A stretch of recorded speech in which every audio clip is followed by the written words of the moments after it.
Students, कैसे हैं आप लोग। आज हम लोग मैक्रो इकोनॉमिक्स की क्लास को कंटिन्यू करेंगे जिसमें हम लोग पढ़ रहे थे basic concepts of macro economics. तो आज का हमारा जो नेक्स्ट टॉपिक है वो है 4 सेक्टर्स ऑफ एन इकोनॉमी। किसी भी इकोनॉमी में कितने सेक्टर्स होते हैं? तो किसी भी इकोनॉमी में 4 सेक्टर्स होते हैं। कौन कौन? House hold sector, producer sector, government sector and rest of the world. Rest of the world को एक्सटर्नल सेक्टर के नाम से भी जाना जाता है। अगर बात करें हाउस होल्ड सेक्टर की, तो हाउस होल्ड सेक्टर में कौन आते हैं? तो हाउस होल्ड सेक्टर में आते हैं हमारे कंज्यूमर्स जो गुड्स एंड सर्विसेज की डिमांड करते हैं। प्रोड्यूसर सेक्टर में कौन आता है? तो प्रोड्यूसर सेक्टर में आते हैं हमारे प्रोड्यूसर्स, प्रोड्यूसिंग फर्म्स आते हैं जो कि गुड्स एंड सर्विसेज की सप्लाई करते हैं। ठीक है। नेक्स्ट है हमारा गवर्नमेंट सेक्टर। गवर्नमेंट सेक्टर क्या करता है? तो गवर्नमेंट सेक्टर प्रोड्यूसर की तरह भी बिहेव करता है और कंज्यूमर की तरह भी बिहेव करता है। बहुत इंपॉर्टेंट रोल प्ले करता है। ठीक है। ये क्या रोल प्ले करता है? तो बहुत सारे टैक्स या एडमिनिस्ट्रेटिव सर्विसेज जो कि चाहिए इन सारे सेक्टर्स को, वो कौन प्रोवाइड करता है? तो गवर्नमेंट ही प्रोवाइड करता है। नेक्स्ट सेक्टर है हमारा rest of the world. Rest of the world से हम एक्सपोर्ट करते हैं या इंपोर्ट करते हैं। ठीक है।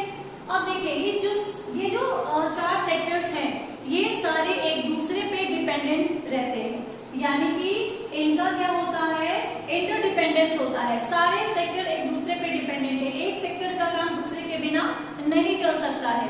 ठीक है। तो अब देखिए होता क्या है कि अगर हाउस होल्ड सेक्टर की बात करें तो हाउस होल्ड सेक्टर में कंज्यूमर्स रहते हैं, इन्हें चाहिए गुड्स एंड सर्विसेज। ये गुड्स एंड सर्विसेज कौन देगा? तो प्रोड्यूसर सेक्टर देगा। ठीक है। हाउस होल्ड सेक्टर को गुड्स एंड सर्विसेज चाहिए, ये गुड्स एंड सर्विसेज कौन देगा? प्रोड्यूसर सेक्टर देगा। अब प्रोड्यूसर सेक्टर को अपना सामान बेचना है, वो कहाँ बेचेगा? तो वो हाउस होल्ड सेक्टर में बेचेगा। कौन से टैक्सेस कितने पेमेंट करनी है प्रोड्यूसर सेक्टर को या फिर हाउस होल्ड सेक्टर को क्या टैक्स देना है या नॉन टैक्स रिसीट्स क्या होंगे, ये कौन डिसाइड करता है? तो गवर्नमेंट सेक्टर। यानी कि गवर्नमेंट सेक्टर भी प्रोड्यूसर सेक्टर और हाउस होल्ड सेक्टर पे डिपेंडेंट है। किसके लिए? तो टैक्स रिसीट्स और नॉन टैक्स रिसीट्स के लिए। इसी तरीके से रेस्ट ऑफ द वर्ल्ड भी डिपेंडेंट है प्रोड्यूसर सेक्टर पे और गवर्नमेंट सेक्टर पे। यानी ये हम देख रहे हैं कि सारे सेक्टर्स एक दूसरे पे डिपेंडेंट है। तो इन सारे सेक्टर्स में फ्लो होता है गुड्स एंड सर्विसेज का और मनी का। यानी कि अगर इन सारे सेक्टर्स में मनी का फ्लो होगा तो उसको हम लोग मनी फ्लो कहते हैं, और अगर गुड्स एंड सर्विसेज की फ्लो होगी तो उसे हम लोग रियल फ्लो कहते हैं। ये जो टॉपिक है इसको अभी हम लोग डिटेल में पढ़ेंगे, फिलहाल हम लोग इसको पहले ड्रॉप करेंगे। अब हमारा नेक्स्ट टॉपिक है कि रियल फ्लो क्या होता है और मनी फ्लो क्या होता है। तो रियल फ्लो का मतलब क्या होता है? Flow of goods and services among different sectors of an economy. एक इकोनॉमी में जितने भी सेक्टर्स हैं उन सारे सेक्टर्स में गुड्स एंड सर्विसेज का जो फ्लो होता है उस फ्लो को हम लोग कहते हैं रियल फ्लो। अब नेक्स्ट है हमारा मनी फ्लो। मनी फ्लो किसको कहते हैं? तो जो भी सेक्टर्स हैं हमारे इकोनॉमी में उन सारे सेक्टर्स में जो मनी का फ्लो होता है उसको मनी फ्लो के नाम से जानते हैं। अब दोनों को हम लोग डायग्राम की मदद से समझते हैं। अगर हम बात करें रियल फ्लो की, आप मान लीजिए कि हमारी इकोनॉमी जो है वो क्लोज्ड इकोनॉमी है। अब बात आती है कि क्लोज्ड इकोनॉमी क्या है। तो इकोनॉमी 2 तरीके की हो सकती है, क्लोज्ड इकोनॉमी और ओपन इकोनॉमी। क्लोज्ड इकोनॉमी कैसी इकोनॉमी होती है? तो ये ऐसी इकोनॉमी होती है जिसमें ना ही गवर्नमेंट का इंटरवेंशन होता है ना ही रेस्ट ऑफ दी वर्ल्ड का। ठीक है। अब नेक्स्ट है हमारा कि ओपन इकोनॉमी क्या है। तो ओपन इकोनॉमी हम लोग ऐसी इकोनॉमी को कहते हैं जिसमें रेस्ट ऑफ दी वर्ल्ड और गवर्नमेंट सबका इंटरवेंशन होता है। तो सपोज कर लीजिए कि ये इकोनॉमी एक क्लोज्ड इकोनॉमी है, यानी कि ऐसी इकोनॉमी है जहाँ पे रेस्ट ऑफ दी वर्ल्ड और गवर्नमेंट का कोई रोल नहीं है। मतलब ये कि 4 सेक्टर्स में से 2 सेक्टर का कोई रोल नहीं है, बस 2 ही सेक्टर है। कौन कौन से? हाउस होल्ड सेक्टर और प्रोड्यूसर सेक्टर। अब इन दोनों सेक्टर के बीच में गुड्स एंड सर्विसेज का कैसे फ्लो होता है? तो आप इस डायग्राम को देख के समझिएगा।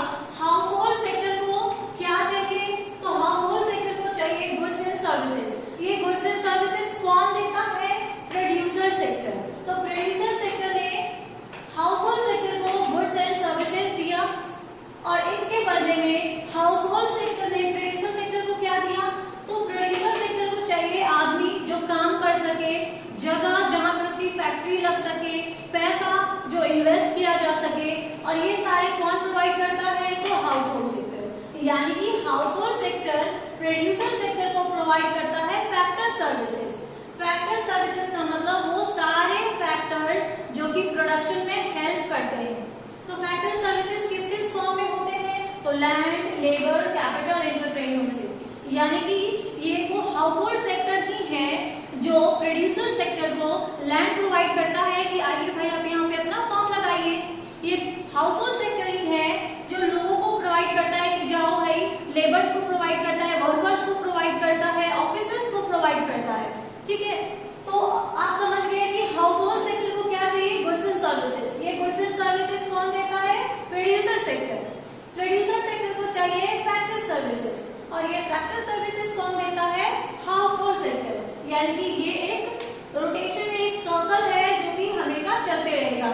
हाउस होल्ड सेक्टर को जो नीड है वो प्रोड्यूसर पूरा करेगा, और प्रोड्यूसर सेक्टर को जो नीड है वो हाउस होल्ड सेक्टर पूरा करेगा। अब बात करते हैं हम लोग मनी फ्लो की। तो रियल फ्लो का जस्ट रेसिप्रोकल है मनी फ्लो। एक सिंपल सी भाषा में रियल फ्लो का जस्ट रेसिप्रोकल है मनी फ्लो, क्योंकि हाउस होल्ड सेक्टर को जो गुड्स एंड सर्विसेज चाहिए थी, तो goods and services producer sector free में तो नहीं देगा, यानी कि हाउस होल्ड सेक्टर उसमें क्या करेगा? खर्च करेगा, यानी कि house hold sector consumption expenditure करेगा। तो इस डायग्राम में आप देख सकते हैं कि हाउस होल्ड सेक्टर ने गुड्स के बदले में पैसे खर्च किए, और प्रोड्यूसर सेक्टर ने फैक्टर सर्विसेज के बदले में फैक्टर पेमेंट किए हाउस होल्ड सेक्टर को। यानी यहाँ भी दो सेक्टर है, दोनों सेक्टर में मनी का फ्लो हो रहा है। ऊपर वाले रियल फ्लो में आपने देखा कि गुड्स का फ्लो हो रहा है और सर्विसेज का फ्लो हो रहा है, और मनी फ्लो में आप देख रहे हैं कि मनी का फ्लो हो रहा है हाउस होल्ड से प्रोड्यूसर और प्रोड्यूसर से हाउस होल्ड में। फैक्टर पेमेंट क्या होता है? फैक्टर पेमेंट फैक्टर सर्विसेज का रिजल्ट है, यानी कोई सर्विस प्रोवाइड करता है तो उसको पेमेंट तो चाहिए ना। मैंने लैंड दिया किसी को तो मुझे रेंट चाहिए, मैंने कहीं पे काम किया तो मुझे वेजेस या सैलरी चाहिए। इसके अलावा मैंने कहीं पे अगर पैसा इन्वेस्ट किया है भाई तो मुझे प्रॉफिट में हिस्सेदारी चाहिए, मैंने किसी को लोन दिया है तो मुझे उस पर इंटरेस्ट चाहिए। तो फैक्टर पेमेंट यही होता है। आप इस डायग्राम को एक बार ध्यान से देख लीजिए।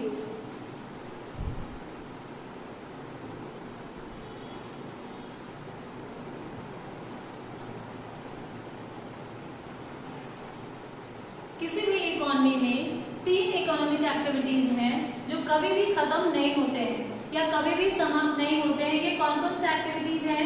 तो ये एक्टिविटीज हैं production, income generation and expenditure. अगर ये तीनों एग्जिस्ट ना करे तो इकोनॉमी का कॉन्सेप्ट ही एग्जिस्ट नहीं करेगा। हम लोग जीडीपी की बात ही नहीं कर सकते हैं। यानी कि ये तीन जो है बहुत ही इंपॉर्टेंट फेज है। किसका फेज है? तो ये सर्कुलर फ्लो ऑफ इनकम का फेज है, या सर्कुलर फ्लो ऑफ मनी भी हम लोग कहते हैं इसको। ये इसका फेज है। तो अब देखिए, सर्कुलर फ्लो ऑफ इनकम कहते किसको है? तो सर्कुलर फ्लो ऑफ इनकम या मनी एक ऐसा सर्कल है जो कि कभी खत्म नहीं होता है। और ये सर्कल किसको इंक्लूड करता है? तो ये सर्कल इंक्लूड करता है थ्री फेजेस ऑफ मनी को, यानी कि प्रोडक्शन को, इनकम को, एक्सपेंडिचर को। इन तीनों को ये इंक्लूड करता है। अब ये क्या है इसको हम लोग बारीकी से समझेंगे। देखिए, प्रोडक्शन की बात करें तो प्रोडक्शन क्यों किया जाता है? प्रोडक्शन किया जाता है ताकि गुड्स एंड सर्विसेज प्रोड्यूस किया जा सके। तो ये गुड्स एंड सर्विसेज अगर प्रोड्यूस करता है तो गुड्स एंड सर्विसेज को कंज्यूम भी कोई करता है। लेकिन इससे पहले इस गुड्स एंड सर्विसेज को प्रोड्यूस करने के लिए हमें क्या चाहिए? Factor services. अभी जस्ट पिछला डायग्राम में हम लोगों ने देखा कि प्रोड्यूसर सेक्टर को फैक्टर सर्विसेज चाहिए, और ये फैक्टर सर्विसेज देगा हाउस होल्ड। तो अगर हाउस होल्ड ने फैक्टर सर्विसेज दिया है तो प्रोडक्शन हुआ, और प्रोडक्शन के बदले में हाउस होल्ड को क्या मिला? इनकम। इनकम जनरेट हुआ in the form of rent, interest, profit, ठीक है, या वेजेस, सैलरीज, इसके रूप में इनकम जनरेट हुआ। अब इस इनकम का कंज्यूमर क्या करेगा या हाउस होल्ड सेक्टर क्या करेगा? तो इस इनकम को वो क्या करेगा? खर्च करेगा। चाहे तो वो कंजम्पशन पे खर्चा कर ले या इन्वेस्टमेंट पे खर्चा कर ले। यानी कि प्रोडक्शन के कारण इनकम जनरेट हुआ, इनकम के कारण एक्सपेंडिचर होगा। ये एक्सपेंडिचर दो फॉर्म में हो सकता है, या फिर इन्वेस्टमेंट एक्सपेंडिचर में। अब देखिए गुड्स एंड सर्विसेज में अगर खर्चा किया मैंने डिमांड किया, मैंने खर्च किया, तो प्रोड्यूसर जो है वो फिर से और भी गुड्स एंड सर्विसेज को बनाएगा, क्योंकि हमने पैसे खर्च किए हैं गुड्स एंड सर्विसेज को खरीदने के लिए। इसका मतलब हमने उन चीजों के लिए डिमांड क्रिएट कर दी है। अब उस डिमांड को फुलफिल करने के लिए फिर से प्रोडक्शन होगा, और ये प्रोडक्शन फैक्टर सर्विसेज की मदद से होगा, फिर से इनकम जनरेट होगा और ये इनकम फिर से खर्च कर दिया जाएगा। इसका मतलब ये एक ऐसा फ्लो है जो कभी भी एंड नहीं होता है। अगर आपसे कोई पूछे कि इन तीनों फेज में बिगिनिंग कौन करता है या एंड कौन करता है, तो इसमें कहीं से भी बिगिनिंग हो सकता है, कहीं से भी एंड, यानी कि ना तो इसका बिगिनिंग है ना ही एंड है। ये एक सर्कल है जो बस चलता ही जाता है और चलता ही जाता है। ठीक है, सर्कुलर फ्लो ऑफ इनकम या मनी को हम लोग एक एग्जाम्पल की मदद से समझेंगे। हम लोग एग्जाम्पल लेते हैं 2 सेक्टर मॉडल का। ठीक है, ऐसे तो बहुत सारे सेक्टर्स होते हैं, लेकिन हमने ये माना है कि इकोनॉमी में 2 ही सेक्टर है। ये सेक्टर कौन कौन है? हाउस होल्ड सेक्टर और प्रोड्यूसर सेक्टर। अब ये एग्जाम्पल लेने से पहले हमें कुछ एज्यूम करना है कि इकोनॉमी में बस 2 ही सेक्टर है, हाउस होल्ड और प्रोड्यूसर। गवर्नमेंट नहीं है, यानी कि गवर्नमेंट का कोई इंटरवेंशन नहीं है, और रेस्ट ऑफ द वर्ल्ड से कोई नाता नहीं है। अब हम ये देखेंगे कि 2 सेक्टर्स के बीच में सर्कुलर फ्लो ऑफ इनकम या मनी कैसे होता है। तो सर्कुलर फ्लो ऑफ मनी से पहले मैंने आप लोगों को बताया रियल फ्लो और मनी फ्लो। तो जो रियल और मनी फ्लो है, अगर उसको आप कंबाइन कर दोगे तो उसी को हम लोग कह सकते हैं सर्कुलर फ्लो ऑफ मनी। अब इसको हम समझते हैं प्रोड्यूसर सेक्टर और हाउस होल्ड सेक्टर के बीच में क्या क्या फ्लो होता है। प्रोड्यूसर सेक्टर को चाहिए क्या? तो चाहिए फैक्टर सर्विसेज, ये प्रोवाइड कौन करेगा? House hold sector. और प्रोड्यूसर सेक्टर हाउस होल्ड को क्या प्रोवाइड कर रहा है? Goods and services. ये दोनों क्या है? रियल फ्लो, क्योंकि इसमें गुड्स एंड सर्विसेज की फ्लो हुई है। अब देखिए प्रोड्यूसर सेक्टर जो है फैक्टर सर्विसेज के बदले में हाउस होल्ड को क्या पेमेंट करेगा? फैक्टर पेमेंट करेगा in the form of rent, wages, salaries, interest, profit. ये क्या होगा? मनी के रूप में होगा, इसीलिए ये मनी फ्लो। अब हाउस होल्ड सेक्टर ने गुड्स एंड सर्विसेज परचेज की है, तो इसके बदले में भी ये पेमेंट करेगा प्रोड्यूसर सेक्टर को। ये किस फॉर्म में होगा? तो मनी के फॉर्म में होगा, जिसको हम लोग कंजम्पशन एक्सपेंडिचर के भी नाम से जानते हैं। मनी के फॉर्म में होगा, इसीलिए ये क्या है? Money flow. तो हम ये देख सकते हैं कि सर्कुलर फ्लो ऑफ इनकम जो है वो मनी फ्लो और रियल फ्लो का ही एक सर्कुलर फॉर्म है। ठीक है, जिसमें मनी और गुड्स एंड सर्विसेज कैसे फ्लो करते हैं ये पढ़ना है।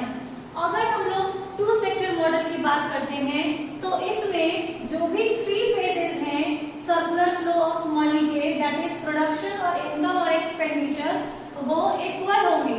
यानी कि ये जो हमने एजम्पशन लिया है कि 2 ही सेक्टर है और तो कोई सेक्टर है नहीं, इसका मतलब है कि जो भी पैसा कस्टमर या कंज्यूमर के पास आता है वो सारे पैसे को वो खर्च कर दे रहा है।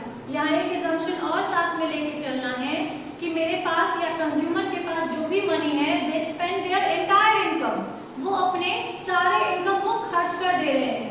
ठीक है, तो ऐसे केस में इसको हम लोग कहेंगे ट्रिपल आइडेंटिटी, क्योंकि प्रोडक्शन, इनकम और एक्सपेंडिचर तीनों बराबर होगा। जितना का प्रोडक्शन किया गया, यानी कि जितना का वैल्यू एडिशन किया गया, उतना ही का इनकम जनरेट हो गया, और जितना इनकम जनरेट हुआ उतना ही खर्च कर दिया गया गुड्स एंड सर्विसेज पे। सर्कुलर फ्लो ऑफ मनी का या इनकम का क्या सिग्निफिकेंस है, क्या इंपॉर्टेंस है? तो इसका बहुत ज्यादा इंपॉर्टेंट है ये पता करने के लिए कि इंटरसेक्टरल डिपेंडेंस कितना है। सारे जो सेक्टर्स हैं वो एक दूसरे पे कैसे डिपेंडेंट है, ये पता करने के लिए भी हमें सर्कुलर फ्लो ऑफ इनकम की जानकारी होनी चाहिए। इसके अलावा हमें नेशनल इनकम फाइंड आउट करने के लिए भी ये सर्कुलर फ्लो ऑफ मनी के बारे में जानना जरूरी है, क्योंकि आगे जब हम लोग नेशनल इनकम पढ़ेंगे तो उसमें 3 तरीके से नेशनल इनकम कैलकुलेट किया जाता है। ये 3 मेथड कौन सा होता है? तो तीनों मेथड होता है प्रोडक्शन मेथड, जिसको वैल्यू एडेड मेथड के नाम से जानते हैं, इनकम मेथड और एक्सपेंडिचर मेथड। यानी कि कितना वैल्यू ऐड किया गया, अगर उसका हम लोग सम टोटल करेंगे तो उससे भी पता चल जाएगा कि एक इकोनॉमी में कितना गुड्स एंड सर्विसेज प्रोड्यूस किया गया है, कितना वैल्यू ऐड किया गया है। दूसरा, कितना इनकम जनरेट किया गया है पूरे इकोनॉमी में, उससे भी पता चल जाएगा कि नेशनल इनकम क्या है। और तीसरा, कितना लोगों ने खर्च किया है, लोगों का कंजम्पशन एक्सपेंडिचर या इन्वेस्टमेंट एक्सपेंडिचर क्या है, इससे भी हम पता कर पाएंगे कि नेशनल इनकम क्या है। तो ये बहुत इंपॉर्टेंट है। और सर्कुलर फ्लो ऑफ मनी के जो 3 फेजेस हैं, प्रोडक्शन, इनकम और एक्सपेंडिचर, ये सब किस नेचर के होते हैं? तो ये फ्लो वेरिएबल्स है। मैंने पढ़ाया था आप लोगों को स्टॉक और वेरिएबल, तो ये जो तीनों फेज हैं वो है फ्लो वेरिएबल के। अभी हम लोग और भी एग्जांपल करेंगे, जैसे ये तो हम लोगों ने पढ़ा 2 सेक्टर मॉडल, इसमें मान लिया कि बस 2 ही सेक्टर है, लेकिन तब क्या होगा जब और सेक्टर रहेंगे, जब चारों सेक्टर रहेंगे। तो इसका भी एग्जांपल देते हैं, ठीक है। अब हम लोग सर्कुलर फ्लो ऑफ इनकम को 4 सेक्टर मॉडल से समझेंगे। आप चाहे तो 3 सेक्टर मॉडल पे भी बना सकते हैं, 2 सेक्टर मॉडल पे भी बना सकते हैं, ठीक है, जैसे आपकी मर्जी आप वैसे बना सकते हैं। अगर एक बार 4 सेक्टर मॉडल समझ जाइएगा तो 3 सेक्टर मॉडल भी आप अपने आप समझ जाइएगा। 2 सेक्टर मॉडल हम लोग ऑलरेडी समझ चुके हैं। अब देखिए 4 सेक्टर मॉडल, यानी कि इसमें क्या है, हाउस होल्ड सेक्टर भी है, प्रोड्यूसर सेक्टर भी है, गवर्नमेंट भी है और रेस्ट ऑफ द वर्ल्ड है। यानी कि ये एक कैसा इकोनॉमी है, ओपन इकोनॉमी है, जहाँ पे कोई भी आ सकता है या जा सकता है। तो ऐसे इकोनॉमी में मनी का कैसे फ्लो होता है, रियल फ्लो और मनी फ्लो कैसे होता है, सर्कुलर फ्लो ऑफ मनी कैसे होता है। ये देखिए, ये है मेरा हाउस होल्ड सेक्टर, ये है मेरा हाउस होल्ड सेक्टर, ये है मेरा प्रोड्यूसर सेक्टर, गवर्नमेंट सेक्टर और मेरा रेस्ट ऑफ द वर्ल्ड। अब हम लोग सबसे पहले हाउस होल्ड और प्रोड्यूसर सेक्टर में हम लोग देख लेते हैं कि क्या रिलेशनशिप होता है, ठीक है। तो अब आप देखिए हाउस होल्ड सेक्टर क्या करता है, तो हाउस होल्ड सेक्टर और प्रोड्यूसर सेक्टर के बीच में क्या रिलेशन है, तो house hold sector goods and services को परचेज करता है, यानी कि कंजम्पशन एक्सपेंडिचर करता है। तो ये पैसा जाता है किसको, प्रोड्यूसर सेक्टर को, और प्रोड्यूसर सेक्टर इसको क्या देता है, इसके बदले में फैक्टर पेमेंट देता है, ठीक है। House hold sector producer sector समझ में आ गया। अब है ये कि अब गवर्नमेंट से इसका क्या रिलेशन है, पहले समझते हैं प्रोड्यूसर का गवर्नमेंट से क्या रिलेशन है। तो गवर्नमेंट क्या करती है, बहुत तरीके की सब्सिडीज प्रोवाइड करती है प्रोड्यूसर को। तो गवर्नमेंट की तरफ से ये आया, गवर्नमेंट की तरफ से ये फ्लो हो रहा है। तो गवर्नमेंट कुछ गुड्स एंड सर्विसेज परचेज करता है प्रोड्यूसर सेक्टर से, तो गवर्नमेंट जो है वो खर्च करेगा किस पे, गुड्स एंड सर्विसेज पे। हम लोग यहाँ जो भी बात कर रहे हैं सारा का सारा बात लगभग मनी में है। हम लोग यहाँ पे गुड्स को कन्वर्ट कर लिए मनी में, कि जो भी गुड्स खरीदा जाएगा उसके बदले में क्या होगा, मनी की पेमेंट होगी या मनी की रिसीट होगी। तो अब देखिए गवर्नमेंट को, फिर प्रोड्यूसर सेक्टर को गवर्नमेंट को देना पड़ता है टैक्स, यानी कि अगर सिर्फ हम लोग समझे कि प्रोड्यूसर और गवर्नमेंट के बीच में रिलेशनशिप, तो गवर्नमेंट प्रोड्यूसर को सब्सिडी देता है, प्रोड्यूसर गवर्नमेंट को टैक्स देता है, गवर्नमेंट एक्सपेंडिचर करता है गुड्स एंड सर्विसेज पे। अब हम लोग बात कर लेते हैं हाउस होल्ड सेक्टर और गवर्नमेंट का रिलेशनशिप। तो हाउस होल्ड सेक्टर गवर्नमेंट को क्या करती है, टैक्स देती है, और गवर्नमेंट जो है वो हाउस होल्ड सेक्टर को ट्रांसफर पेमेंट्स देती है। ट्रांसफर पेमेंट्स क्या होते हैं, तो जो भी ओल्ड एज पेंशन है, अनएम्प्लॉयमेंट अलाउंसेस है, ओल्ड एज पेंशन है, ये सारे हैं ट्रांसफर पेमेंट्स, यानी ये यूनिलैटरल ट्रांसफर होते हैं, एक तरफ से होते हैं, कि बायलैटरल नहीं होते हैं। तो हाउस होल्ड और गवर्नमेंट का रिलेशनशिप समझ में आ गया। अब देखिए कि प्रोड्यूसर का रेस्ट ऑफ द वर्ल्ड से क्या रिलेशन है, क्योंकि हाउस होल्ड का तो रेस्ट ऑफ द वर्ल्ड से डायरेक्टली रिलेशनशिप नहीं होगा। जब भी होगा रेस्ट ऑफ द वर्ल्ड का रिलेशन, तो या तो प्रोड्यूसर से होगा या तो गवर्नमेंट सेक्टर से होगा।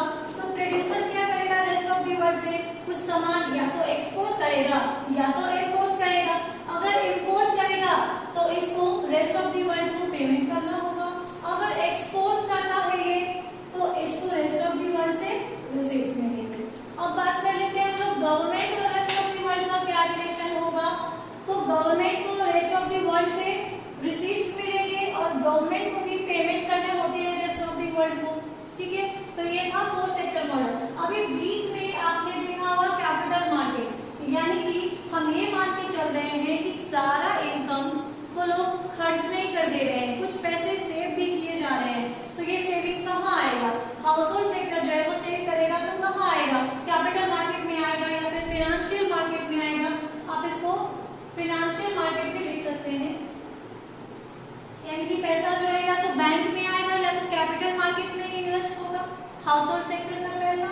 उसी तरीके से प्रोड्यूसर सेक्टर का भी जो सेविंग होगा, प्रोड्यूसर सेक्टर भी अपनी सेविंग को कैपिटल मार्केट, फाइनेंशियल मार्केट में इन्वेस्ट करेगा। ठीक है, अब देखिए गवर्नमेंट भी अपनी सेविंग को इसी मार्केट में लेगा, या गवर्नमेंट को अगर कुछ बोरो करना है तो यहीं से बोरो करेगा।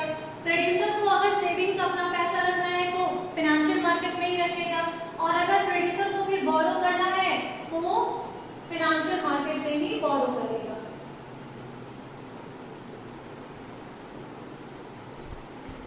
ये डायग्राम आप लोग एकदम ध्यान से देख लीजिएगा।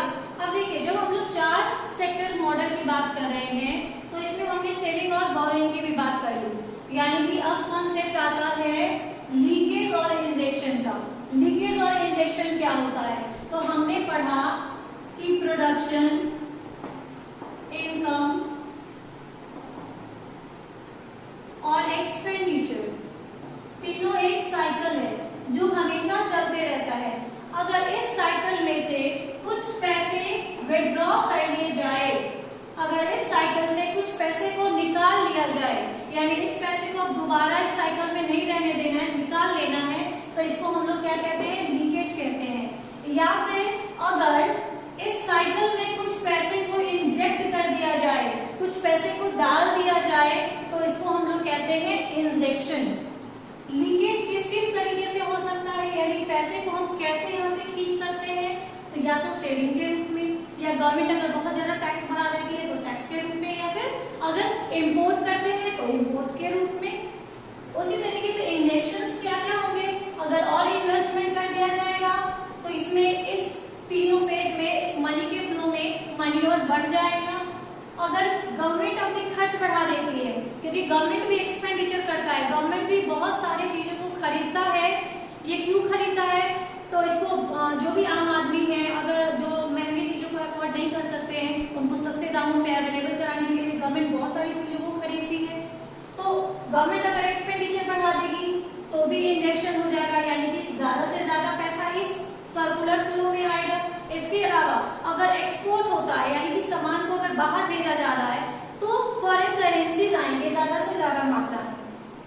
इसका मतलब लीकेज किसको कहते हैं? जब मनी को विड्रॉ कर लिया जाता है उसको लीकेज कहते हैं, यानी कि लीक कर जाना। जैसे एक टैंक से अगर वाटर लीक कर रहा है तो लीक किया हुआ पानी वापस नहीं आता है, वैसे ही इस फ्लो से, इस सर्कल से अगर कोई मनी लीक कर गया तो इसमें वापस नहीं आएगा, और वापस आएगा अगर तो किस फॉर्म में आएगा?